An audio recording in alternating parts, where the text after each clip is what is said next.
Hi, and welcome to Watch It Played. My name is Rodney Smith, and in this video, we're going to learn the 1 to 4 player game, The Castles of Burgundy, designed by Stefan Feld and published by Aliyah and Ravensburger, who helped sponsor this video. As an influential 15th century duke or duchess, you'll be leading your estate to prosperity in this classic title where you'll be earning points at every turn. So many points, but can you earn the most? The Castles of Burgundy is a beloved game from 2011, and this is a newer printing that contains several expansions and optional materials, including rules for team and solo play. But here we'll be focusing on the core game using the basic components for 2 to 4 players. So join me at the table and let's learn how to play. First, set the double-sided game board in the center of the play area, and the side with a triangle shape in the middle is for 2 to 3 players, but in this video, we'll be setting up a 4-player game, which uses this side. Nearby, create a pool of these silver coins and worker chips. Now organize the other hex tiles by color. Some of these are double-sided, showing the same image on both sides, and others have a blank side. The ones with a blank side should be mixed up and kept face down. Since I'm going to have to move these tokens around quite a bit in this video, I'm putting them into some trays that I have, and if you'd like some of your own, you'll find links in the description below. The tiles with this back are the goods tiles, which you'll mix face down, and then you set 5 of them onto each of these spaces. It'll look like this when you're done. Any leftovers you set aside, and we'll use them later. These uniquely shaped pieces are the bonus tiles, and they come in 2 sizes, small and big, and you'll set each one on the matching colored spaces for them here, putting the small tile on the bottom and the larger one on top. So again, when you're done, it will look like this. Now look for the player boards. These will have numbers in their bottom corners, so look for the ones labeled as either 1 or 2 and give each player one that shares the same number. In this case, I'll give all the players a number 1 board, but in other games you can use the number 2 boards for additional variety, or as it suggests here, in later games each player can start with a different board. But either way, everyone now also collects one of these overview boards. Each player now takes one of these dark green hexes from the piles that we created earlier. This is a castle, and you'll set it into the matching colored space found in the center of your player board. Then, from the 17 goods tiles that we set aside earlier, every player takes 3 of these randomly and puts them face up into these storage spaces here. Now, if you have any that share the same color, then stack them together into the same space. Once everyone has their goods tiles, any leftover ones are returned to the box. Now have each player collect a silver coin from the supply and set it into this area of their player board. And also have each player take 2 dice, 2 of these playing pieces, and 1 victory point token in their chosen color. Everyone now sets 1 of their colored pieces into this starting space of the board here. Then each player rolls a die, and the player with the highest result, after re-rolling any ties, wins and will be the starting player for the game. So in this case, blue. They receive 1 worker token from the supply and set it into this area of their player board. The next player seated in clockwise order now gains 2 workers, and continuing around the table in this way, the next player gains 3 workers, and our 4th player here gains 4 workers. The starting player now puts their other player piece on this first space of the bridge here on the board, and the other players put theirs underneath in player order, so that the last player is on the bottom. The first player also collects this white die. And that's the setup. In the Castles of Burgundy, players will acquire a variety of structures, farmlands, and ships to build into their duchies. And by cleverly placing them, you'll gain new abilities, opportunities, and best of all, points. At the end of the game, the player with the most points will have earned the most prestige and wins. The game is played over 5 phases lettered from A to E, as you can see here in the top left-hand corner of the board. And at the start of every phase, you first remove any hex tiles that might still be on the board. Now at the beginning of the game, there won't be any to remove yet, so we can just move on. Next, take the goods tiles from the stack that matches your current phase, A in this case. And one by one, you'll place them face up into the spaces for them here in this column, filling each one of them in. Now let's take a look at the board. In the center, you'll find a group of black-colored hexes And around it are 6 large squares known as depots, and each of these are numbered with a die. And beside each depot, you'll find 4 colored hexes. From the hex supplies that we created earlier, you'll fill in every depot hex space with the matching colored hex. Some of these will have a blank side, which should always be drawn randomly and then flipped over as they're set into their matching colored spaces. But it doesn't matter which hexes you take when you're adding the double-sided ones, as they're all the same. It will look something like this when you're all done filling in all of the outer depot spaces. In the center, add 8 random black-backed hexes, again, only revealing them as they're being placed, so that it looks something like this when you're finished filling in all those spaces. If you have 2 or 3 players, remember, you'll use the other side of the board, which has fewer hexes. And the rules for filling them in are just slightly different, but they're outlined here in the rule book and on screen if you want to pause and take a read. But other than that change, the 2, 3, and 4 player games are played the exact same way. And that's how you set up a brand new phase. Now each phase is broken into 5 rounds, and a round starts with all the players rolling their 2 dice. And the first player also rolls the white die. Everyone is allowed to see everyone else's results. And once all the dice have been rolled, the starting player now resolves the white die. To do this, they take the topmost goods tile from this column and move it to the depot space that matches the value of the white die. So in this case, it would go here. We're now done with the white die for this round, and it can be returned to the first player. Then the first player takes their turn. On a turn, you'll perform an action with each of your dice, so most of the time you'll be performing 2 actions on your turn. As you perform an action with a die, you move it to your portrait here to remind you that it's been used. However, if you have any of these worker chips, you can use any number of them at any point during your turn to change the values of your dice. And for each worker you return back to the supply, you can increase or decrease a die value by 1, turning it to the new side. So I could spend this worker to say, turn this 3 into a 4. Also, a worker can change a 1 into a 6 or a 6 into a 1. Kind of loops around in that way. However, a worker can never be used to change the values on the white die.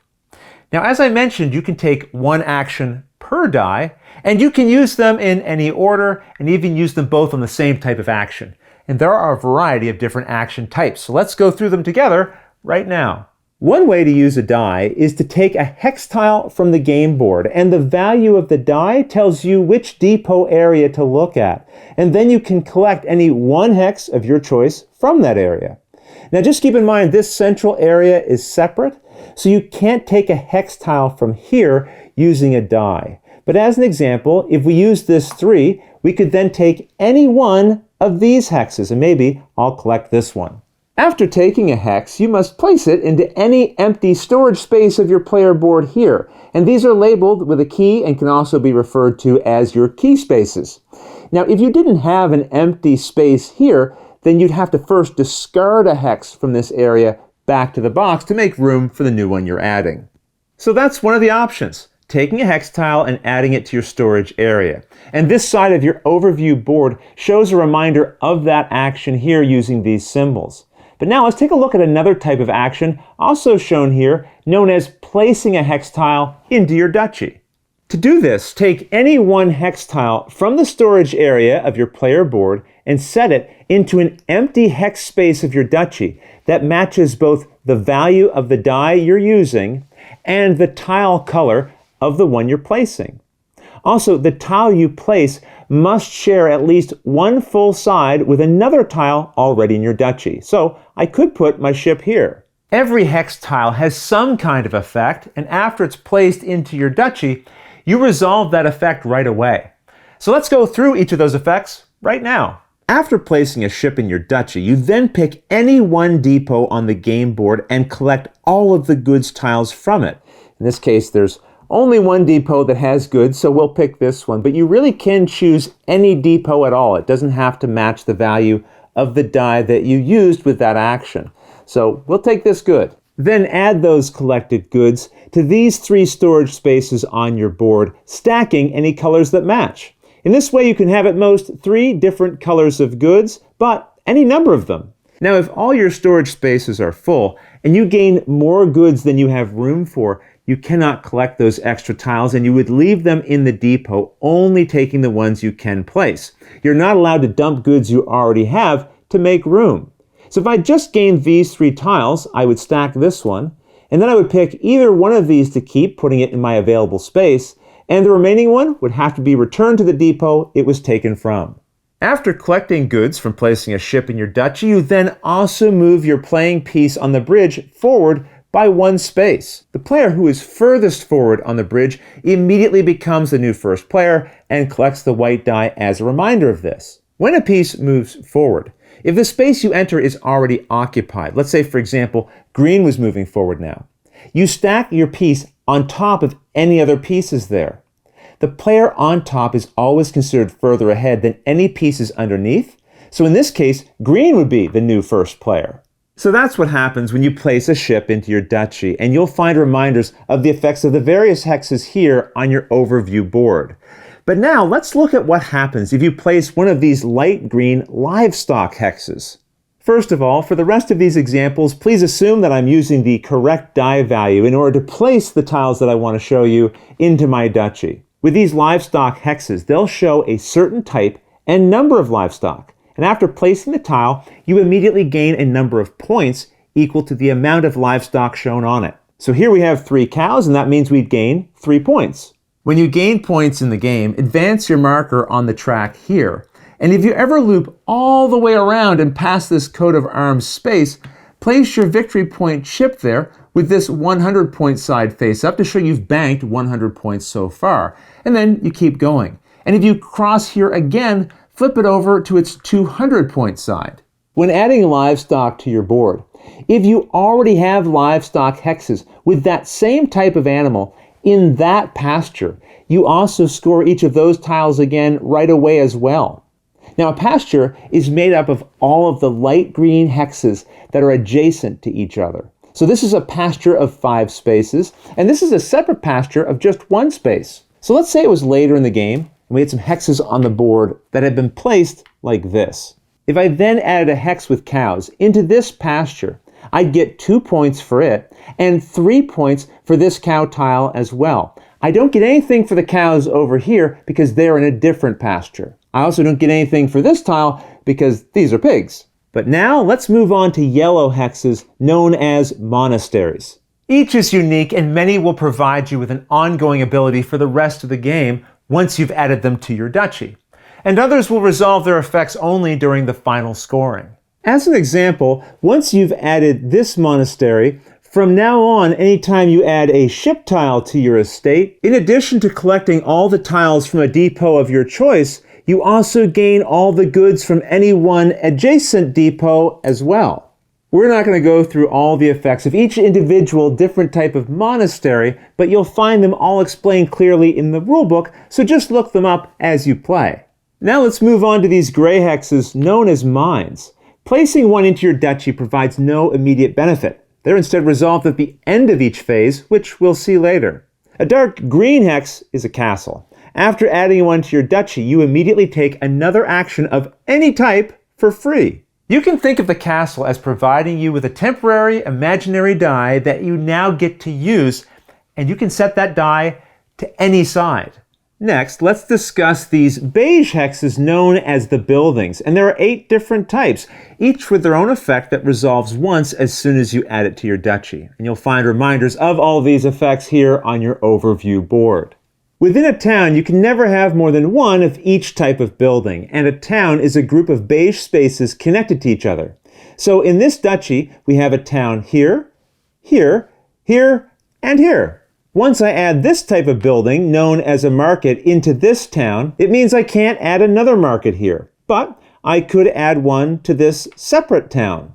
With that understood, now let's go through each of the different types of buildings. When you add one of these markets to your duchy, you may immediately take 1 ship or 1 livestock from any of the 6 depots on the main board and add it to an empty key space in your player board.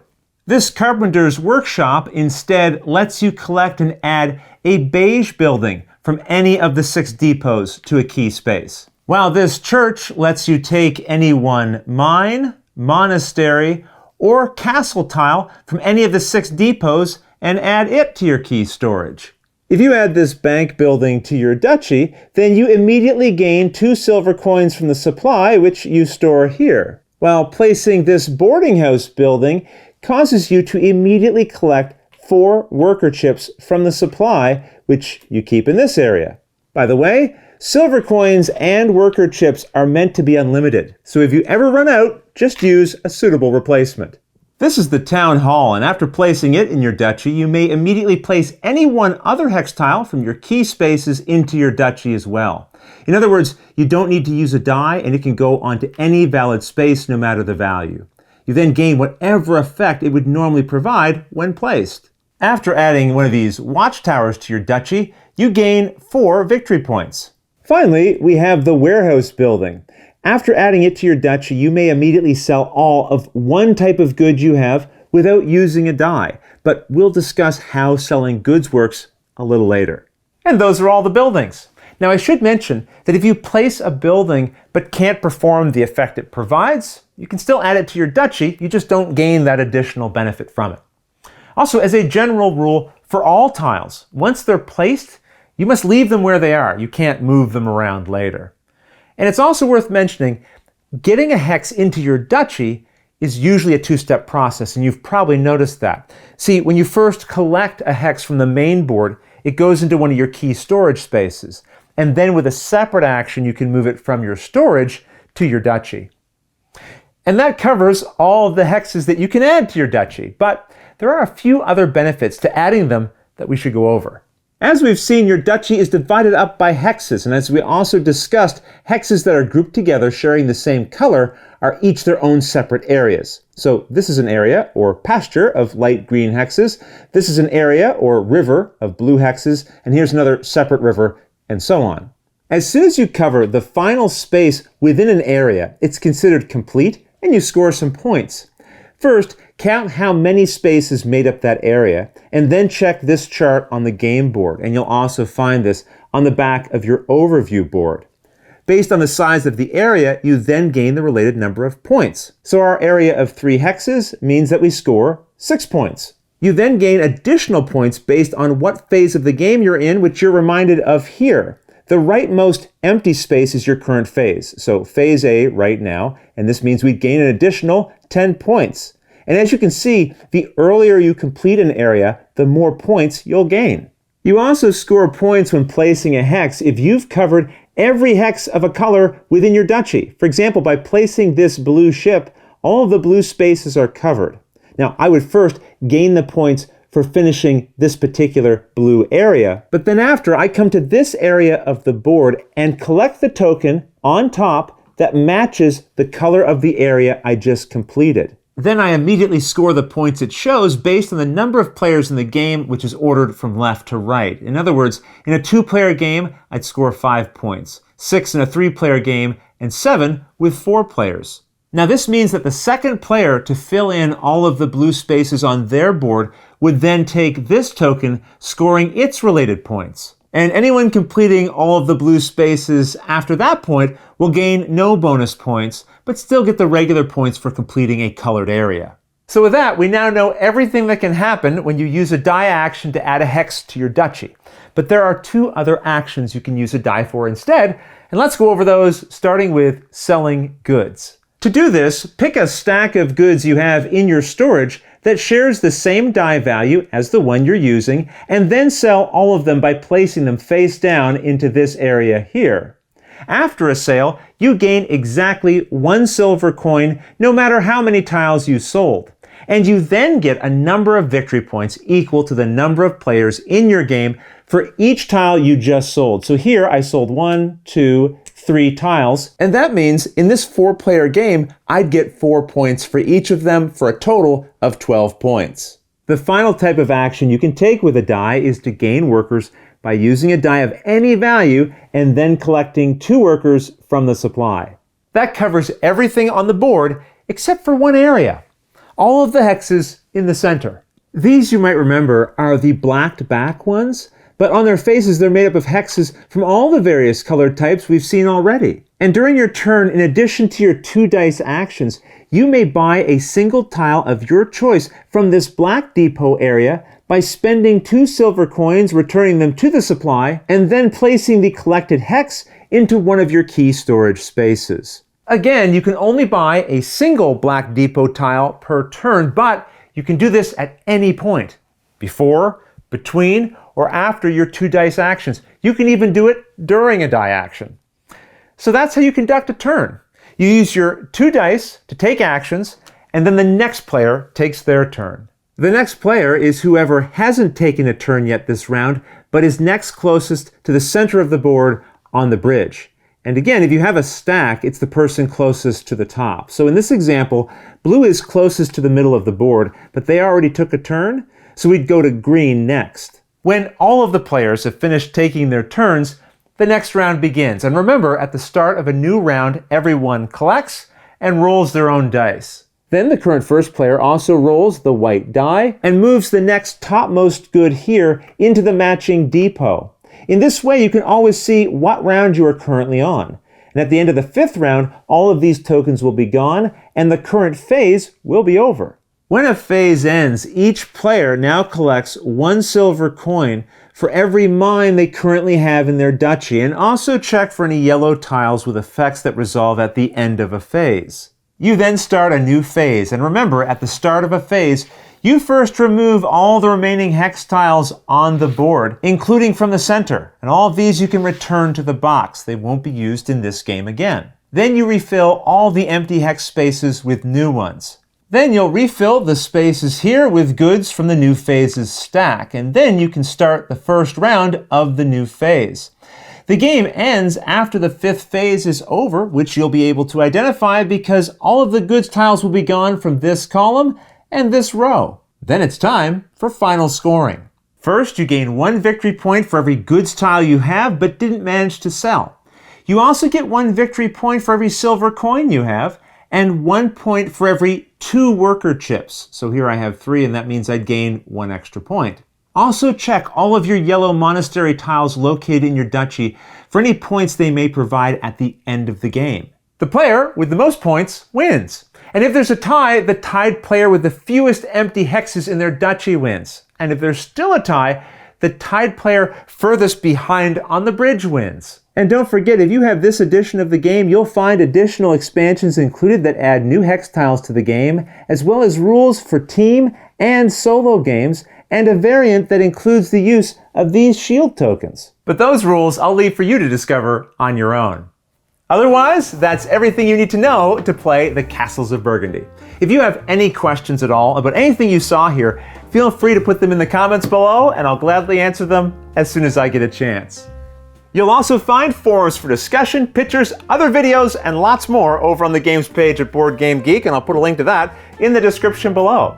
And if you found this video helpful, please consider giving it a like, subscribing, and clicking that little bell icon so you get notification anytime we post a new video. And if you'd like to support the channel directly, you'll find our Patreon, which I'll also put linked below. But until next time, thanks for watching.